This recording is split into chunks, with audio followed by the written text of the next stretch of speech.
This is the Bar Steward's Enquiry. Right? You're talking absolute rubbish. Absolute rubbish. In what way? You were an underachiever in life. I saved your bacon one time. You were gone. You handled that well. I couldn't save you. But you did the right thing. But that's why you don't know anything about racing, John. I didn't say I do. Right? I'm saying that... What have you contributed to racing? You're one of these take-out merchants. Take out all you can. Hello and welcome to the Barsteward's Inquiry Doncaster preview. Yes, it's the Ledger Week. And rather strangely, we're down to 3 days instead of 4. Joining me tonight to discuss that and many other bombshells is what? You've missed it. Been moved. We thought we were doing it. Fucking hell. They've done it. So they've done the big switch? Yeah. They fucking have as well. They couldn't. Oh, an absolute shower. That's some start. We don't even know how many fucking days there are. If that doesn't inspire confidence in this podcast, I don't know what will. We don't even know what day it is or how many days there are at Doncaster. They've absolutely skedaddled us with that. That's a disgrace from Doncaster, that. Absolute disgrace. That should have been plastered all over the place. So I didn't know that. There we go. So that's how far I've looked ahead. You can tell that. I've not looked at Sunday, so you know there's no bets on Sunday. Yes. Joining me then tonight to discuss Thursday and Friday mainly, and also bits on Saturday, is Jonas Leng, Nick Davis and Jack Veach. Good evening, chaps. Good evening. Evening all. Hello, everyone. Yep, after that wonderful start to the show, in terms of knowing what we're doing, or supposedly knowing what we're doing, hopefully we'll come on to the best bets round where we're going to go 1, 2 and 3 points, and hopefully line your pockets with silver for the week. Now, our record at festivals has been pretty good over time, and let's hope it can continue, even though I wouldn't say it's the easiest with the change of the ground. Soft ground at the moment at Doncaster, a 6.2 stick, which is sort of saying soft. It's on the soft side of soft. So I would imagine that to warm up and dry out over the next couple of days. They might get the odd shower, but I do think that will dry out to probably good to soft by Friday. It'll probably ride soft tomorrow. That is the prediction to start us off. Right, best bets round 1 point. Mr. Jack Beach, I'll come to you first. Right, well, we are going tomorrow, Lee, in the 3 o'clock, the May Hill, and I'm taking on the favourite here. I don't have much against her, in all honesty. She's been pretty decent on all 3 starts. Won a wide margin maiden at Thirsk and was decent enough last time out at Goodwood. Had a horse that we certainly like here in Carla's Way. But it's just a price thing for me when you're looking at pretty unexposed 2-year-old fillies. I think a number of shorties from my memory have been turned over in this race over the years. So I'm going to side with the second in the betting, or currently, before Mr. Butterbean at Tony Calvin just put his piece out about 5 minutes ago. So probably be 2-1 fav by the time this goes out, but whatever. And that's the Ollie Sangster trained Roman over.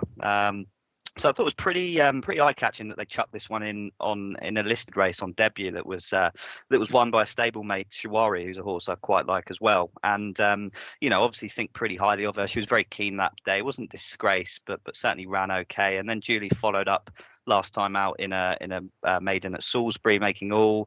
Was very keen on debut, but looked a lot more settled on second start. And the form has some credence. The second since has come on and won. And I thought she was worth a play here. I think step up to a mile based on that finishing effort last time out should be a positive. She's out Golden Horn, so stamina's certainly there. And whilst the soft ground is a bit of a question mark in the pedigree, I didn't see anything in the action that terribly put me off. So I'd have just made her a little bit closer to the fav and was quite happy to row in with a 1 point win.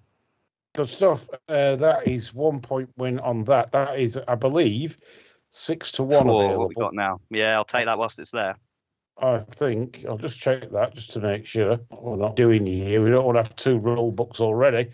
Not cricket, is it, if we do that? But yeah, 6-1. That's with the 365 and Coral at the time, and Ladbrokes at the time of recording. Jack, just one thing on Roman over.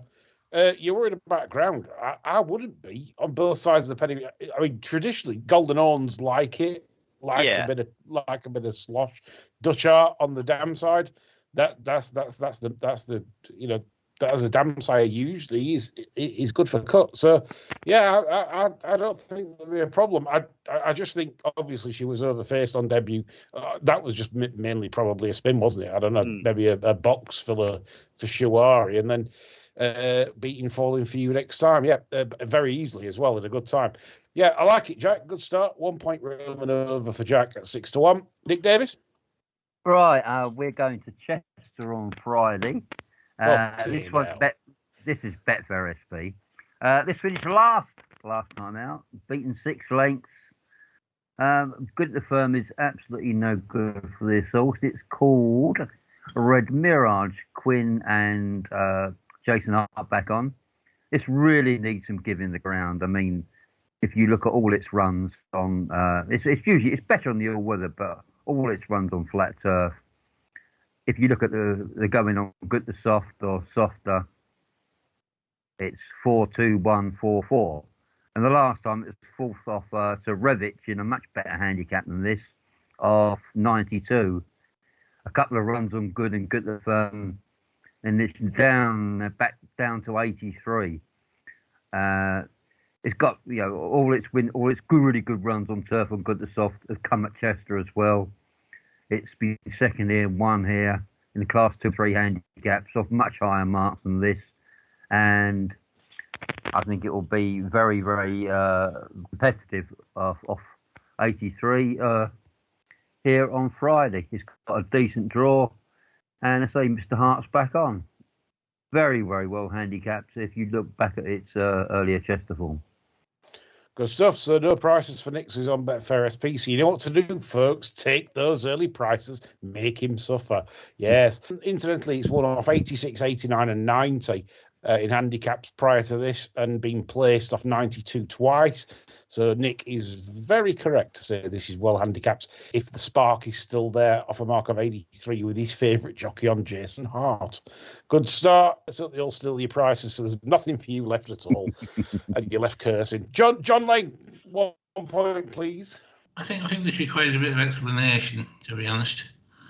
How you sort of arrive at a price in your head, and then you see the actual price on offer, and you think, well, I'm going to have something on it because in my head it's a 25 pork, and in reality you're getting 66 to 1.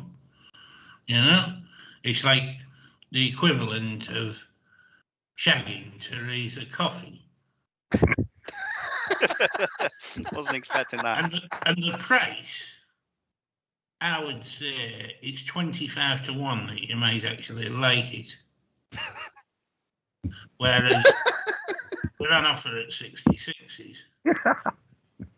So we've got to go in here, a bit like with Teresa Coffee. So there is some circumstances you would shag her, John. There are certain circumstances I would shag her, but it would involve me creeping in at night with an axe to make sure she was well and truly shagged. Doncaster tomorrow in the stupid sales race. Kodiak Thriller. Oh, yeah. I backed this last time. Yeah, a horse that we were with last time on its second run for the genius from South Bank is Charlie Hills. That was only 12 days after a promising debut. And knowing that daft twat, he probably got a bit giddy and gave it 3 bits of work in between the 2 runs. He's had a nice break since then to freshen him up. We've got Spencer up and a high draw, so we know what's coming ride-wise. If the horse had stuck to the script and won that graduation race at Ascot, it'd have been about 12 to 1 for this. So I'm forgiving that, and I'm having half a point each way at 66 to 1. So that's the 225, the sales race. No, you can't. What? Yeah, the 2 rule books has come out here. Yeah. There's only 66 as we one firm. Yeah, I took it. Bet 365. So it's 50s, John. Oh, Betfair's cut it then. All right. Yeah, Betfair Paddy's are 50s. 50s it is then. Right, yeah. So, yeah, 2 rule books have come out early in the show. it's still a 20 pounds pork on the Teresa coffee slide rule. So Yeah, so you double the odds, double the four pegs for 50 odds for John at that's again like 50s. Teresa coffee, isn't it? 12 pegs. Oh, good God. Both ears and front and back. I don't know why I do this show, because I've got such a mental image brain that every time you mention things, whether it's to do with oysters, Teresa coffee, oh, God. Frightening stuff. Right, Friday, 1 point for me. Hopefully it's a non-runner. Goes in the Fleet Scotsman listed race, and this was my Acomb horse. It was the Roger Variables trained. I hope is it the Roger Variables trained? Have I got this right? I don't want to be embarrassed. It's Warm Spell. Yeah. Is that the Roger Variables one? Yeah. And this was my Acomb horse, and basically, I felt that would have been the ideal type for that race, given it's a Memas and this that. That's the one doubt. I'm doubtful about the ground. I'm quite worried that whether that this it's going to be too soft for him. So you might want to wait and just make sure that I'm happy on good to soft, but not if it's the ground they're going to start on tomorrow. But this horse was my Acomb horse. I've got him roughly at 103 with a big plus. Now, if that's right and my numbers are right, that's going to make him nearly fav in this. I know War Rooms was very impressive on debut, but that nearly makes him fav on my numbers. If it's right, if they're wrong, then it's not going to be right, is it? And we're all fucked. But 13-2, I felt was big. That's with the Bet365 and Willie Mill, and I did think that Warm Spell would, as long as he goes on the ground, he will go very, very close in this. So, and I'm happy that Tom Marquand's on a rare. I think that's what threw me if it was variants or not, because how many times you see Tom Marquand, John, ride for variables? About twice a semester, I would say. Exactly. So, yeah, I was quite pleased with that. So, yeah, Warm Spell for me to finish the round. Right, 2-pointer then. John, I'll swing it straight back to you. Let's hope there's no more cabinet ministers on your analogies for your 2-point bet. That's blown a hole in my Grant Shapps story. You're not going to shag him, are you? Yeah, what price to shag him? I tell you what, I think it's big enough. Anything. Anything can happen when the key's got the ball.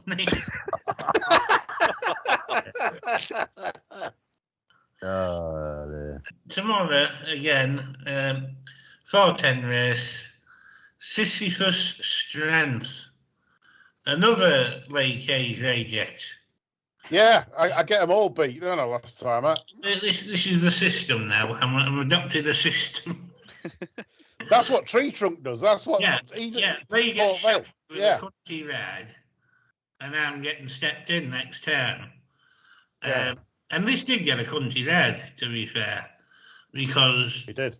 O'Sheen, being the bright lad he is, sat there like a sack of potatoes, while Joanna Mason, most consistent jockey in the North, by the way, I don't think you've mentioned that before, kept him in. As a result, this horse just stayed on rather than quickened when he got out. Now, this track lends itself to that better than York does. York, you tend to need that little bit of tag at the end where, once you're out, you need to belt on a bit. This place, staying on, will probably do the trick. I'm going to go 1 point each way at SP, please. Do you want the Betfair prices for that, like winning place, or do you want the industry SP? Betfair SP, please. Okay, yeah. We'll do the Betfair winning place prices then for Sisyphus Strength. Can't say that after No, actually, it's vodka Red Bull tonight. I needed a perk up today. By the way, another top tip: after the old beef and coriander and garlic, the next top tip is tropical fruit Red Bull. It's a limited edition. So if ever you're feeling a bit low on energy, and it's like I'm having a paid sponsor, isn't it? That is the drink. I've tried it this evening. Have you tried a pink monster, mate? Yeah. I like pink monsters, but I think this tropical fruit one Just absolutely, yeah. It's it's so refreshing as well on top. So that's the nap for anyone that likes the energy drink to perk them up. Can It's you a get new a nap. big tin of it? No, I don't. Well, I don't know. I've only seen them because they're limited editions. I've only seen them in normal sizes. Probably in America, you'd have to ship them in. Yeah. The 3 litre tins. Yeah. Amazon. Yeah. And this show, of course, is brought to you by Tropical Red Bull. So that's John starting us off with Sisyphus Strength, playing cautious with the old each way. He likes an each way played as John at Doncaster. Yeah. Right. I'll go with mine then to swing it back round to the gentry and form at the other side of the table, and I'm going with a Klaxon already. Yes. A very confident one as well, because when Jack said Roman over, I'm thinking, yes. I like it when somebody backs me up. And it's a good feeling, because obviously we've not spoke to each other because we all hate each other, really. This is a nice Klaxon because I think this is a tremendous price. And Jack made the case, so I've no need to ramble on. I'm not bothered about the ground at all. What impressed me at Salisbury, there's not many horses that can make all and record big time figures.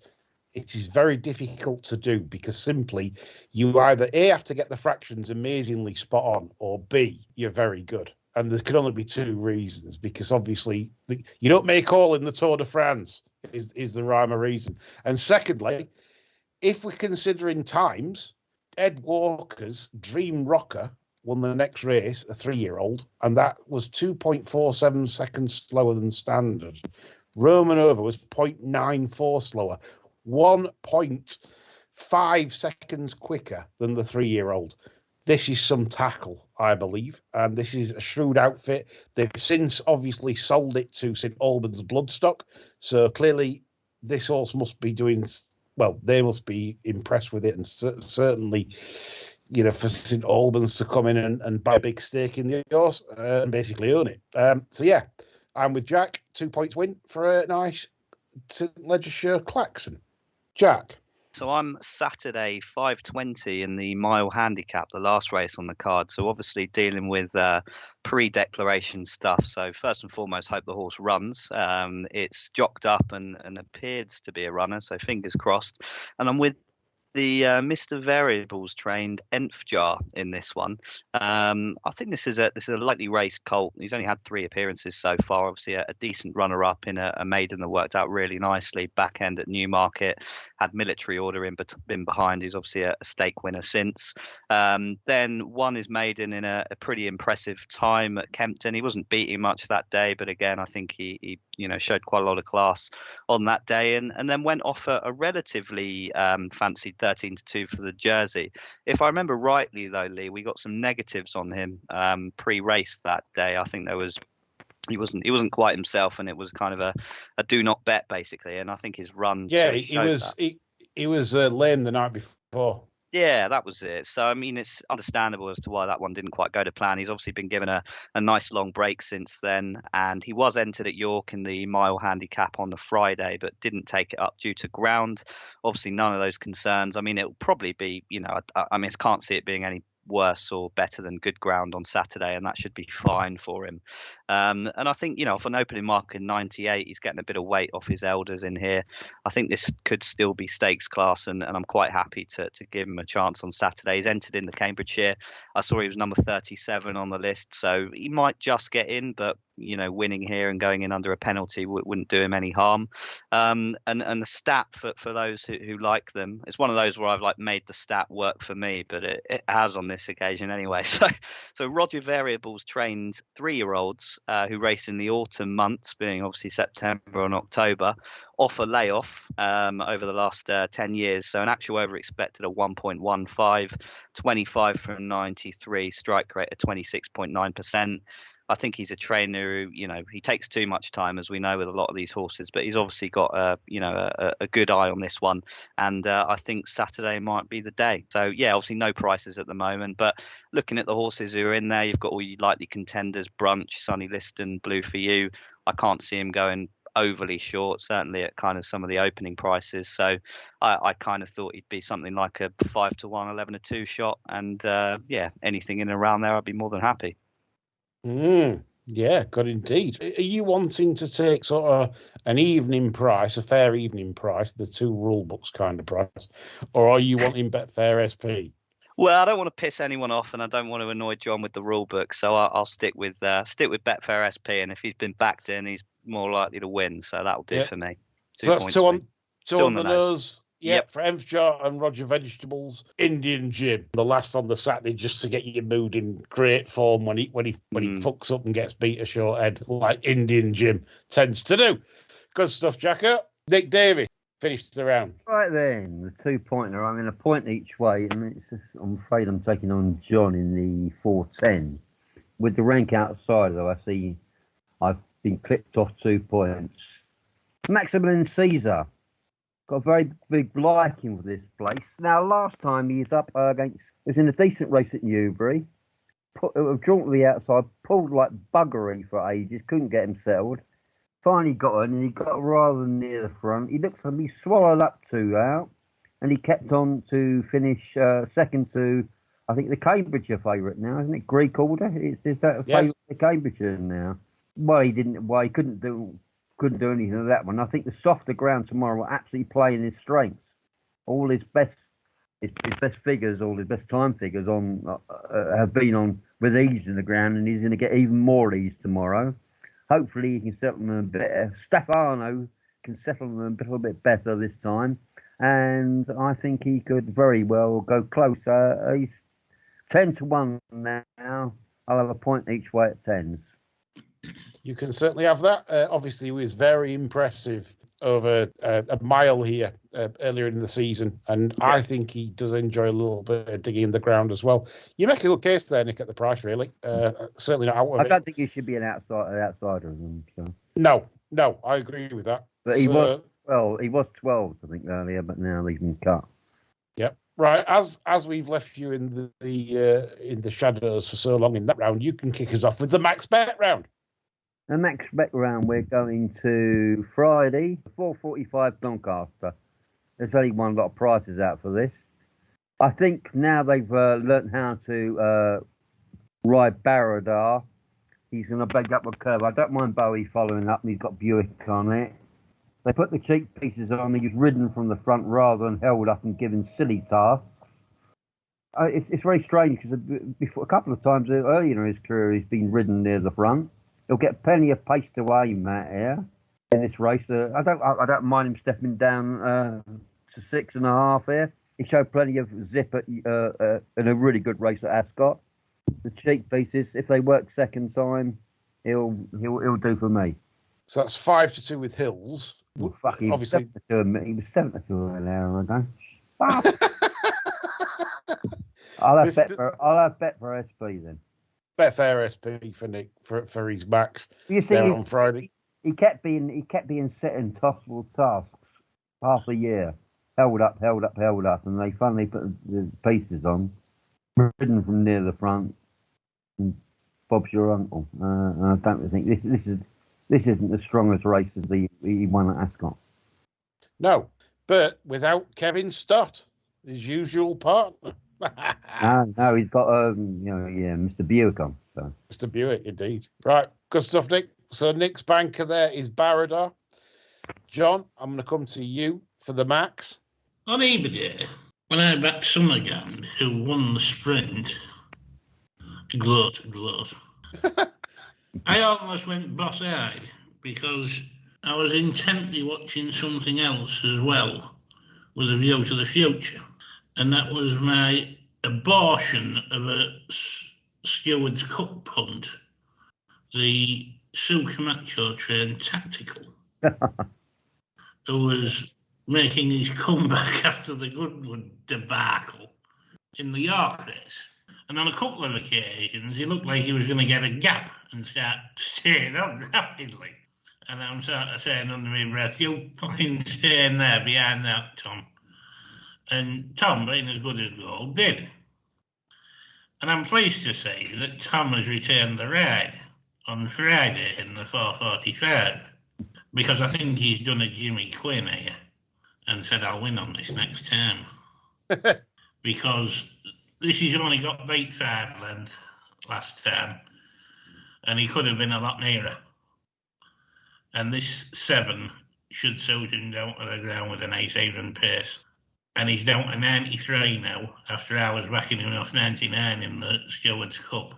Despite the shit form of the stable, with the stable's champion getting vanquished on Saturday, I'm going all in here, 3 points win. 12-1. Are you on the nose for that, John?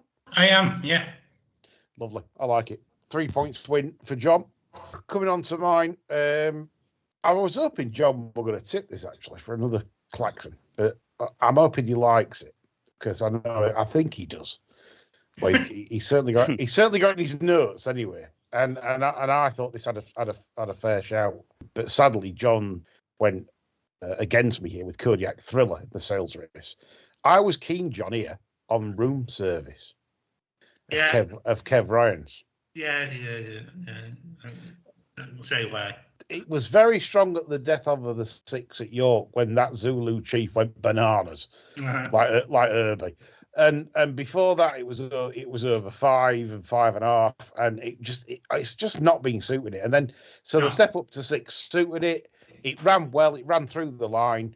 There's no reason why it won't go on the ground. Cody Bears usually love it, and I thought the extra half furlong would play to its strengths. Interesting stat for you here. At Doncaster in 2023, up to 7 furlongs, stall 14 and higher is 0 from 30. And they've only beaten 30% of runners.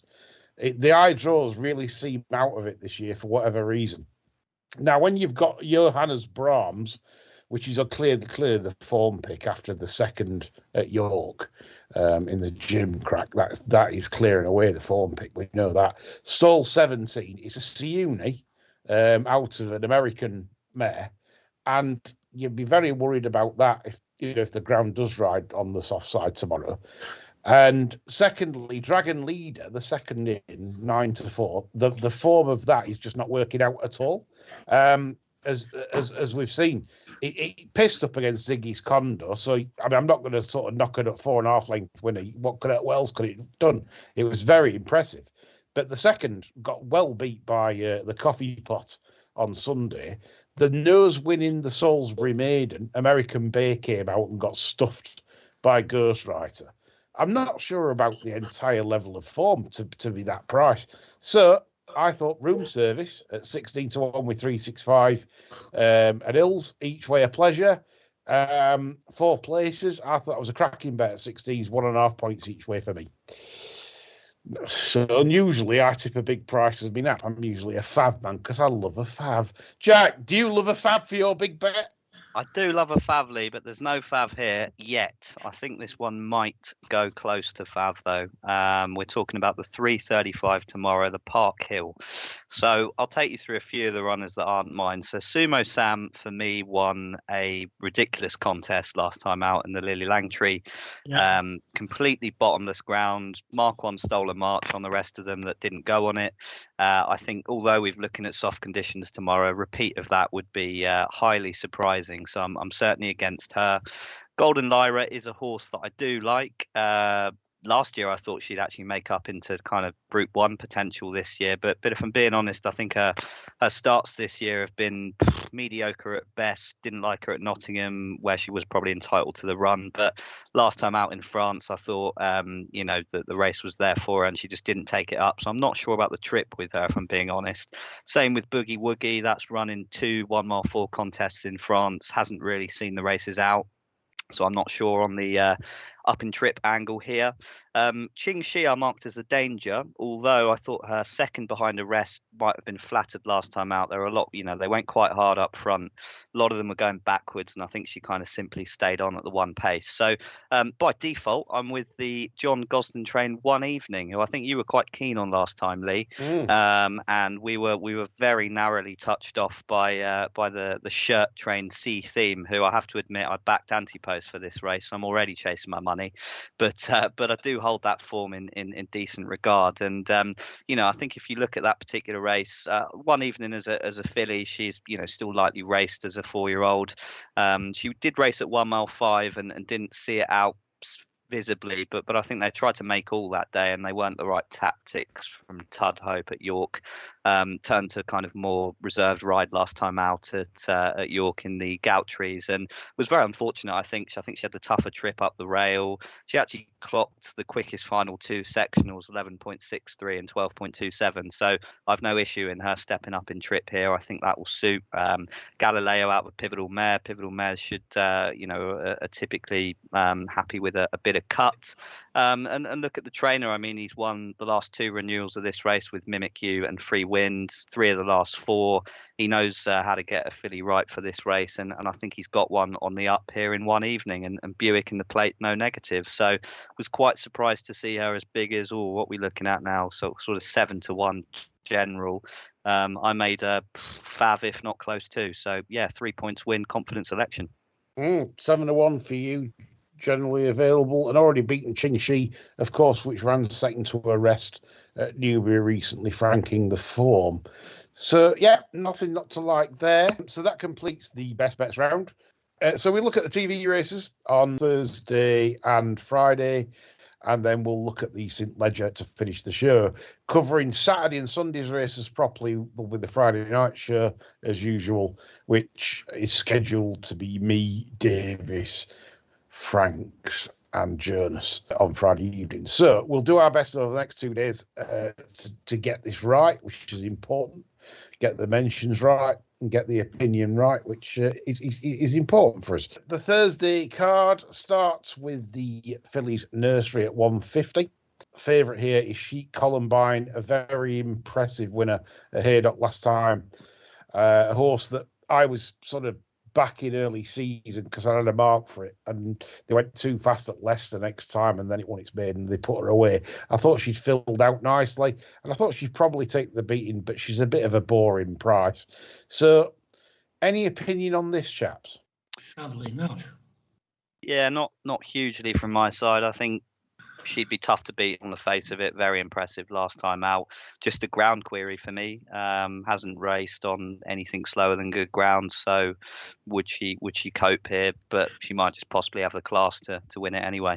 If you're on Kilt Watch, idiometer of the Kilt, Lincoln Legacy improved massively for a hold-up ride at Newmarket when she beat a nice one, a Kevin Ryan's called Expensive Queen. Andrew Balding's Lady Wolfram was in third. It was quite an impressive performance because I thought there was plenty in hand. It'd be interesting if the Kilt we're fanning on just goes back to blast off. Probably. We can at least be on idiot watch for this race and just have a bit of fun on that. But apart from that, Chic Columbine for me was probably the one. I know Nick will not have anything to offer on a 2-year-old Fillies Nursery. He will just say no. Right, 225, the sales race. Nick, was you a no?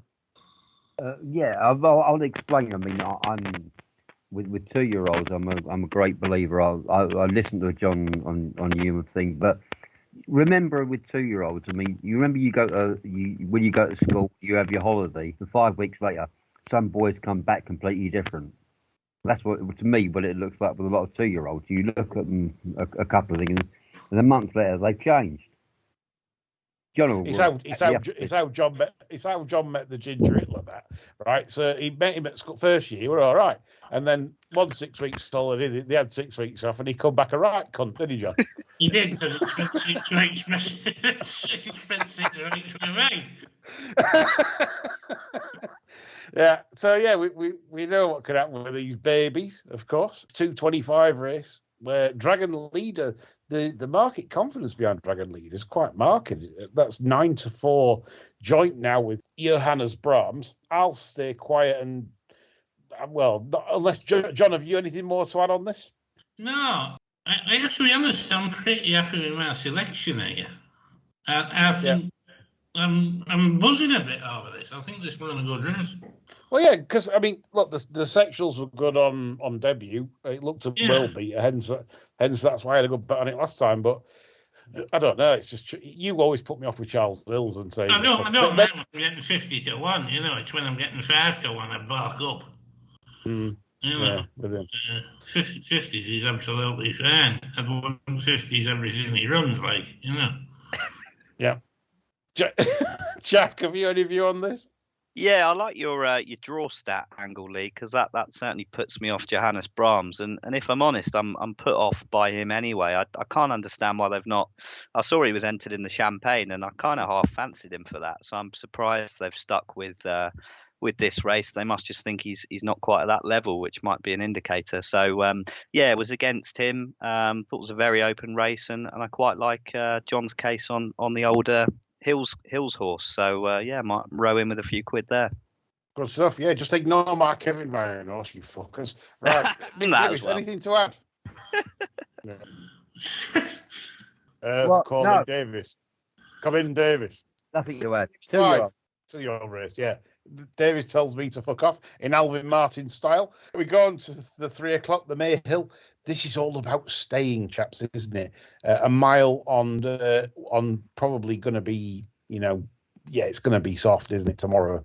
You're going to have to stay, aren't you? And I suppose I get the reason why Darnation's short. It's a 2 darn hot out of a Galileo mare. It gallops through the mud, no problem. There's no negatives. You know for a fact, unless it runs below its previous form, that it's going to be there or thereabouts. So, yeah, there's nothing not to like if you're backing that. As highlighted, me and Jack Claxon, I think Romanova. I mean, Golden Horn. I mean, geez. I mean, that Golden Horns, you don't get many Golden Horn sprinters. I've got no qualms about our bet.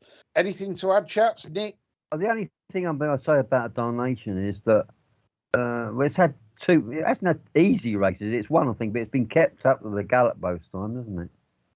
Yeah, it's behind the bridle. It's basically it's an horse that really does kind of find plenty off it, and you have to wonder. You never know. Yeah, when it catches up with them. Yeah, at 7-4, I'd rather wait for him running if I'm backing it, and I'd rather try for some 7-2, 4-1 in running if anyone plays them angles, just to if you make the book better. If you back Romanova, then if Darnation goes 4-1 at halfway when it's shoved along by Rusty Lee, that just bolsters the book, doesn't it? It gives you an extra out. John, I don't want to bother this favourite, to be honest. At Goodwood, 3 furlongs out, this was having the floor wiped with it by Carlsberg. Yeah, well, it was, yeah. And it was only a matter that Carlsberg had done so much and didn't stay anywhere on shit ground that Damnation even won the race. Given all things equal, it'd have been beaten 6 wickets. So to make that 7-4 out, the race has got a bit of potential about it, wrote so. I think he's pushing it a bit. And I think the 2 with potential are your Romanova and the Andrew Baldwin See the Fire. Yeah, that looked well on debut, I felt. Yeah, I thought that was a terrific debut. I'd be a little bit concerned about deep ground for either of them, but soft ground, I think they'll both be all right. I think the potential's there for either or both of them to blow a proper hole in this field. Good shout. John doesn't like the 5. Thinks 7-4 too short. Yeah, I probably agree. Nick? I was commenting on Donation. I mean, I don't know an awful lot of things, but I wouldn't be with Donation. That was the point I was making. Yeah. No. Okay, we'll move on to the 3:35. That's the Park Hill. Jack has already been on this with his Big Max, which is one evening, and this is a race I come very close to tipping one evening. I think he makes a very good point. The Galtree's form, I think, is pretty good. I'd be with that against these at this time of year. John made a note about Golden Lyra back in May, saying that this has made very little progress physically over the winter, John, Golden Lyra. No, she hasn't altered much, but I've been impressed with the last 2 runs, actually. I thought Mulrennan gave her a stinker at York at the night mile, behind Midnight Mile. The trip was way too short anyway. I mean, a thing worth remembering about this one's a moral Goldtrees winner. I remember backing for it. It'll pain me if she wins here, so I will have to have some sort of saver. But yeah, the ground went a bit quick for her at the Goldtrees last year, and then she came out at St. Cloud and pissed up actually on heavy ground, where she basically just outstayed them. She probably wasn't spark on really for the first run this year. She was keeping on nicely at York over 10.5 behind Midnight Mile. And then again, she was proper staying on at Deauville on the heavy over the mile and a half. I think she's probably bang ready for this test now. I think it's significant that the shirt's running her in preference to, say, Theme, who you'd normally have said would be a banker coming here to follow up that Goldtrees run. And I think she'll be hard to beat. That's an interesting take, actually. The fact that he's running this instead of Theme. Yeah, and there's money for it. Yeah, no, yeah, I'll make sure I don't lose on that. You're right. But I agree what Jack said about Sumo Sam. I think that's the false flag. That's all. We can kick that out all day long.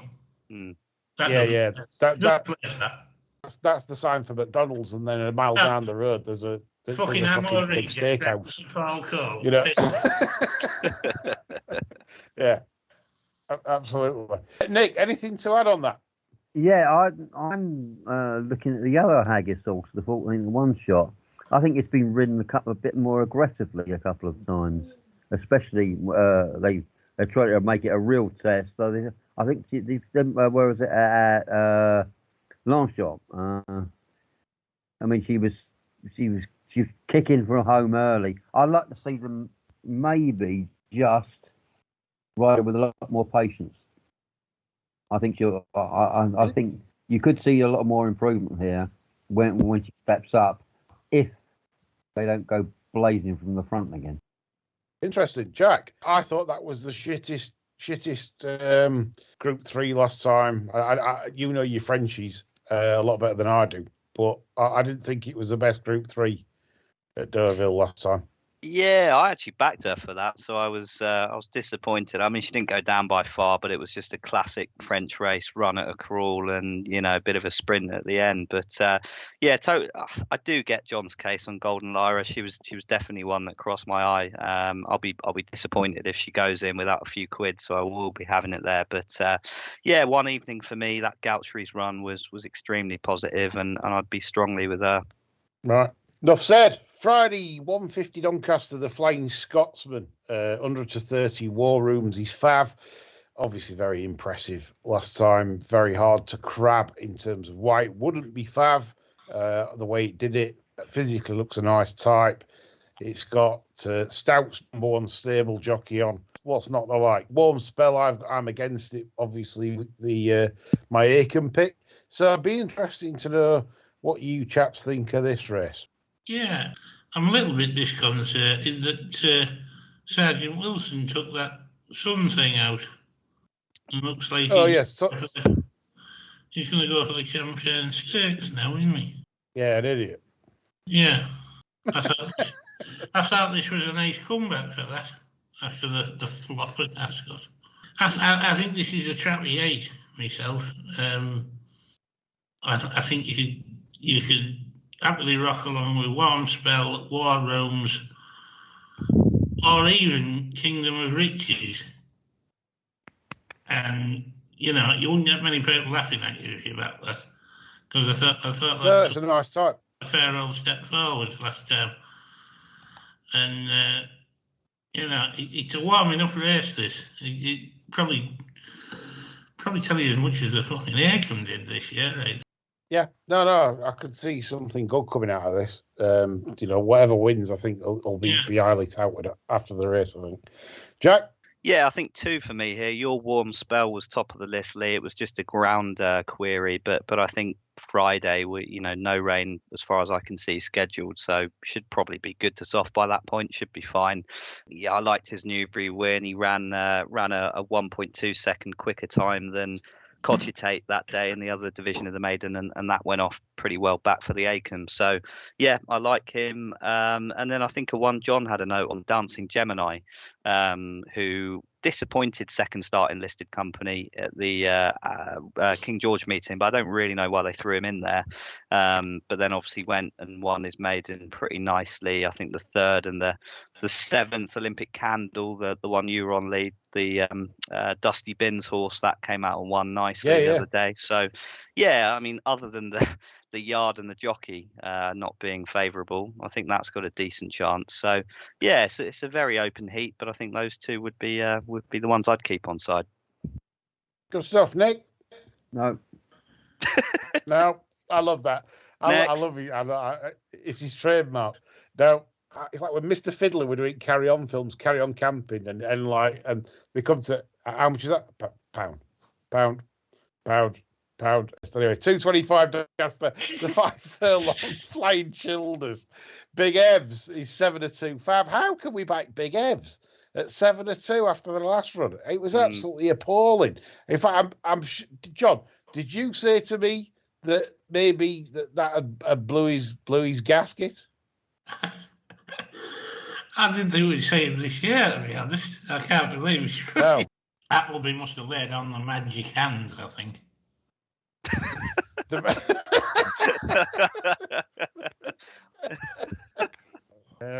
Honestly, I don't know. I mean, wow, here he is.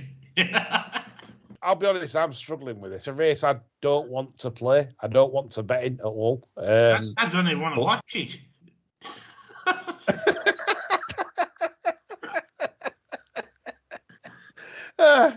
Jack, Nick, can you better me and John? I've got one in here that's mildly interesting. Malk, the scaffolder trained horse. I mean, I thought if you look at his 2 starts over 5, very close second in the Norfolk, jumped up to 6 next time out. Sent off Fav actually for the July Stakes and just didn't run his race. I thought he'd see the 6 quite well, but just didn't really look to see it out that day. So maybe back to 5 could be interesting. He's been given a nice break. This must have been in mind for a while. Looking, like you said, Big Ev's awful effort last time out. We were all over him, so I couldn't go there. And Killian, Flora, Bermuda, they're all pretty exposed by this point. So I thought Malk was mildly interesting at a double figure price. At least Big Ev's didn't drag the misery out, did he? He was beat up 100 yards. Yeah, move on. It was never going at any point. And the 2-year-old against the elders has no excuse because, as we know, they do win and they do run well. So that's bollocks saying it was the elders. Nick, have you anything to add? No. No. I mean, what kind of a future has this Big Ev's got then? I mean, weren't they sending the Breeders' Cup Juvenile Sprint or something? Turf Sprint? But everything's gone out the window, hasn't it now? I mean, he's run it on soft at York, and now he's had his head blown off. I don't know. You don't know what to think, do you? Well, if it runs like it did at York, he'll be sending it to fucking Spillers, never mind Billy Breeders' Cup. No. Indeed. Another thing will be consigned to the dustbin of failure, won't it? Doncaster Cup. We've got Coltrane, the 64, the market leader. True Shannon 65. Yeah. True Shannon 2-1. Sweet William, the Eva runner-up at 4-1. And then you can basically pick your own prices, Broom and the Grand Vizier. This surely is a Coltrane procession. True Shannon it's like the Goshen of the flat, isn't it? I mean, I'm sorry, but it's done, isn't it? It's had its wind done, and wind.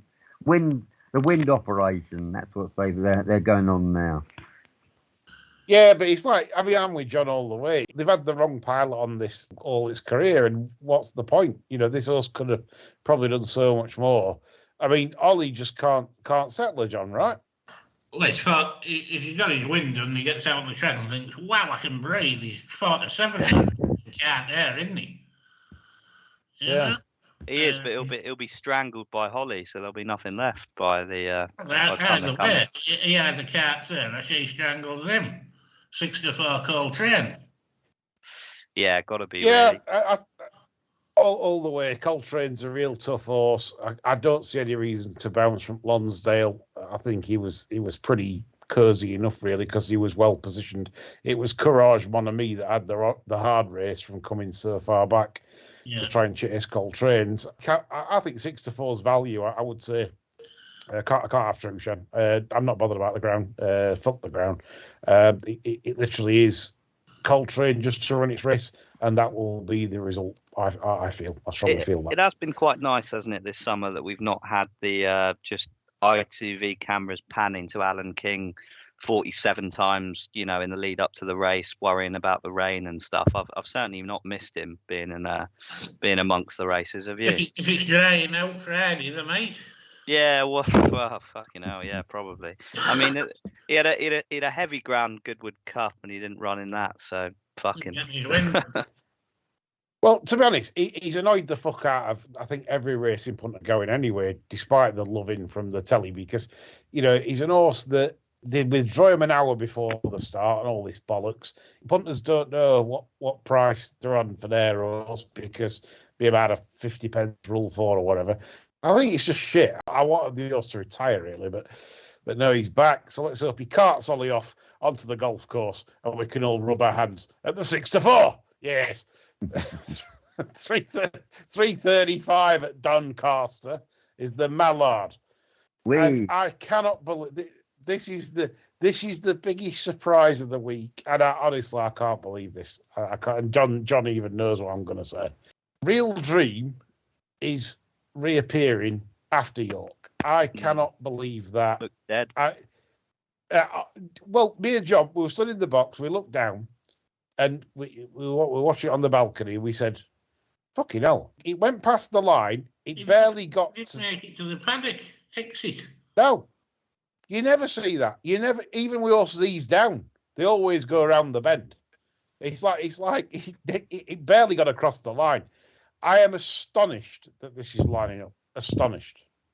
And if anyone, I mean, you can make a tremendous case on all form before the last run. And I know people say, well, it's one run and it could have just not felt it that day. But that to me was like, that was so bad. It was. I can't say how they rode it like that though. For a start, I agree. I agree that the ride was wrong, and everything about the ride that Ryan gave that last time was wrong. But I still shouldn't have finished like that, Nick. It should have at least, like probably 2/3 down the field, Yeah, like cantering round the bend at the finish, whatever, Ryan's eased off. But it wasn't a case of Ryan easing off. Horse just fucking stopped. If you'd say it, honestly, he couldn't lift a leg. Yeah. Which is strange for a trainer that's usually pretty conservative after something like that. Yes. Well, it is. It is. I mean, who knows? I mean, they might know better than we do, but I'm sorry, but you have to go what your eyes tell you, and you cannot back Real Dream on what me and John saw. It might, if it bolts up, it bolts up. We've been wrong before. We were wrong about Caribus backing up after a big effort a few years ago in the autumn. But so we've been wrong, but it's just one of them. You've got to have a reason for backing them, and it's just. I'm not saying I'm going to lay it, but because I think Real Dream would win this easily if you knew it was the real Dream turning up. But that run last time was. I've not seen that. I've not seen that where they can't get round the bend. That was really odd. And didn't you think, John, that is probably, if it reappears, it might be towards back end at like Donny or something, November Handicap or something like that? I thought maybe November Handicap or Good Night Rihanna say at the Brigadier's Head or something like that, Yeah, it just looked like, I know, but what do we know? I mean, obviously, trainer must be happy. Pacemaker in the Brigadier's Head next year. Yeah.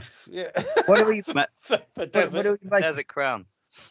What do we make Yeah. of the? I mean, 3-year-olds got a really good record in this. What do we make of the goat then? Well, back on soft ground, you'd have to give it a whirl, wouldn't you? Because Yeah. really, Backdoor, who sounds a bit like Backdoor, Mrs. He's a coffee's back door, John. Yeah, a prime bounce candidate, is he not? Yeah, Island Brave has been off for a million years, like I think. A lot of likes it on the top. Rhythmic Intent usually on top. Quantum Leap's a bit of shit. Legendary Days not that much, and One for the Gutters not that much. I made it. It's left for the good. I made it a top and bottom shootout. Yeah. In this, but I didn't know the what you said about Real Dream, which is a game. But yeah, I mean, I think you just have two options, and both of them are the good. Yeah. Nursery is the goat, isn't he, Jack? Are you an Alcaraz fan, Jack? Oh, don't tell me about that prick. He's cost me enough money this year. No, I wouldn't disagree with the goat. I think back on these conditions, interesting that he was pulled out at Haydock on good ground in the was it the old Newton? The 3-year-old version of that. But they ran in the Melrose on good to firm. But I guess the Melrose is the Melrose, so they thought they'd chance their arm. But yeah, back on good ground up against a dead Real Dream. It's not a deep race and probably should take a lot of beating. Good stuff, chaps. I like it. Right, to finish the show, Doncaster Ledger. What are our early thoughts for punters maybe wanting to take a dabble now? Jack, I'm coming to you first because you're the anti-purse king, really, of 2023. Well, yeah, but you've picked my bad spot here, Lee, because I've tipped up Espionage and he's not here. So, well, I know it happens. Yeah, it happens. It happens. I think that Goodwood run just put them off entirely. I think the one that's interesting here is the Melrose winner, to be honest. You boys might know more than me, but I don't recall many Melrose to Ledger kind of sort of paths. But I thought the way that he won this, obviously Denmark, I guess he's not done the form much good, but he's just a bit of a pig, as we saw at the weekend. So I wouldn't take that as much of a negative. But the fact they come here, I think, is a positive. I think he'll want decent ground, although he has won on good to soft. I think that's just a horse going the right way, to be honest. And I think at the current prices, that's probably who I'd side with, I'd say. I think, I agree, Jack. I think looking at some of the sectionals if you compare the sectionals with continuous in the race and the race on the same meeting on the same side of ground with no wind, there wasn't much any wind around. I think he's a faster horse than continuous. If you look at the sectionals coming down, the Middle Earth is one of the faster horses in the race. Denmark for you, John? I don't think continuous is going to run. You're just playing guessing games, aren't you, really? I think he's going to run Tower of London. I think that's going to be his main chance. There's been a lot of money for Tower of London. Continuous has been very easy to back. Yeah. And it shouldn't have been, because it was impressive in the Voltiger. I think Tower of London 33 into 10 in last sort of few years. If Continuous was running, I don't think the lads would be leaving that alone at 4-1. No, I think they'll be having a right cut at it. Well, the market is overreacted with a rest because they're presuming it can be soft by Saturday, aren't they? Yeah, and there's no rain, so you wouldn't think it would be. Yeah, looking at the weather, it's hard to predict. There are showers in the vicinity of Doncaster throughout Thursday and Saturday anyway, but not enough really to make it like what a rest likes. I don't think a rest. I wouldn't be an Arrest fan, to be honest. I mean, as well as that, Dettori has never, ever looked like riding Arrest, has he? No. It's never been in question that he was riding Gregory. No. So I mean, that placing last time out for Gregory was appalling. That's if that you could have done. Yeah, it was shocking. I've no idea what that was about, to be honest. And then he got the worst ride he could have had. Yeah, he could have killed it there. Well, big question today. What do we think old Charlie and Camilla will think of Donny Racecourse should they turn up? I think there's more chance. I don't think they're turned up there, are they, John? He'll take it in the purple door, won't he? Yeah, steady on, big fella. Taking her in the purple door is a metaphor, by the way. Yeah, the old purple door. Maybe a red road door by the time he's finished with his old sausage. Oh, God. When's it will be? On that note, on that bombshell. Right, we've had Teresa coffee, we've had purple dough, we've had sausage fingers, we've had all sorts. As always, it's always been good fun. We're back on Friday to discuss more Saturday and Sunday shenanigans. So hopefully we'll have a good ledger meet, and we can talk all about it on Sunday night with me, John, and Chris talking shit, as always. Bye for now.